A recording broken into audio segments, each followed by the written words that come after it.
Just a quick note before this free video. If you click like and subscribe, I'd be very thankful. I can confirm I am here with your AEW Dynamite results and report from last night, which I thought was at the risk of getting kicked off the air, a really darn good wrestling show with a great closing segment that highlighted it all, put a cap on a great evening, I thought, for AEW. The show started with an all-star tag team match, a team of Orange Cassidy and Darby Allin teaming up against the Death Riders, this team composed of Wheeler Yuta and Daniel Garcia, who have spent seemingly their whole times in AEW fighting against each other, fighting with each other. Here they've come off the past few weeks as a polished duo ready to do the bidding of Jon Moxley. This was a no DQ tornado tag where the fall had to take place inside the ring, but the action, the chaos could go anywhere, and it was chaotic. They fought all over the arena, into the crowd. Darby Allin, of course, had to find something high to jump off of. Luckily, he didn't jump off the top of Mount Everest here. Instead, it was just the entrance tunnel. Not too death-defying. He did a coffin drop off of it onto everybody.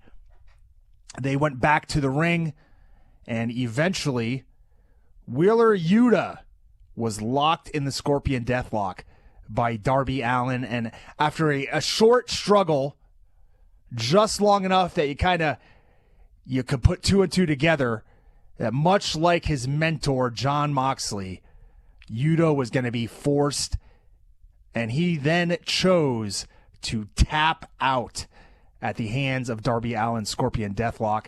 A great opening match to set up, really a rest of a great show, I thought.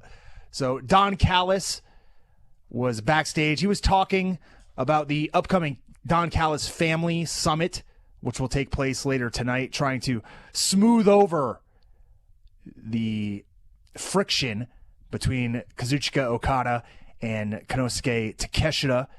And the Young Bucks, he spotted the Young Bucks walking by, and he tried to recruit the Young Bucks.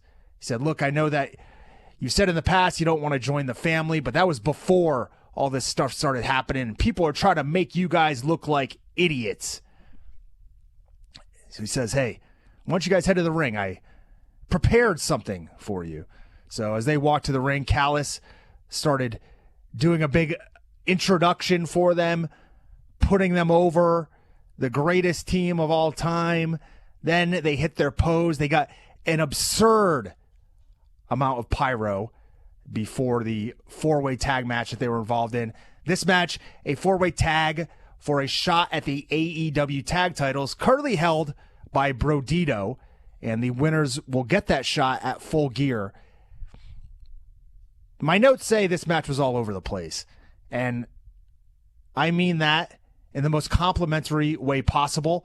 There were so many creative spots.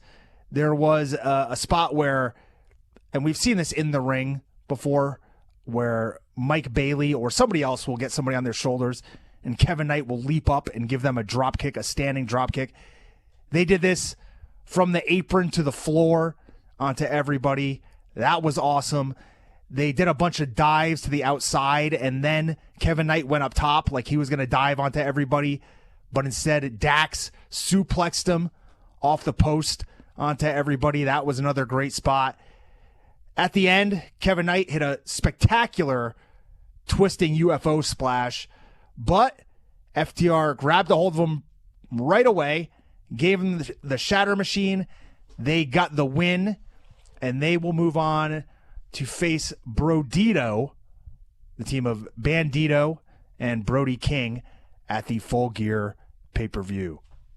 Hey guys, did you love this clip? If so, you should join our channel. Just hit the join button and you'll have full access to every single show that we do. Wrestling Observer Live, Wrestling Observer Radio, The Brian and Vinny Show, all of them in full HD, full length, plus archives of all of your favorite shows. Click join today and don't miss out.